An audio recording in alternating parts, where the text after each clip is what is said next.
Make Productivity offers a variety of digital training assets available on demand for every user of Make Productivity with PowerMill. The learning modules are hosted by Christopher Marion, a 20-plus year PowerMill specialist for Delcam, Autodesk, and of course SolidCAD. New users, or those upgrading to version 2022, will appreciate the comprehensive yet bite-sized segments that focus on the key fundamentals for safe and efficient programming. Each user's progress can be tracked to easily pick up where you've left off or to create a training report.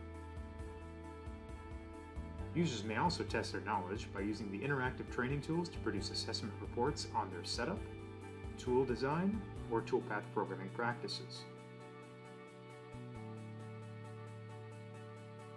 Increase your in-house training capacity by reaching out to our team to learn more.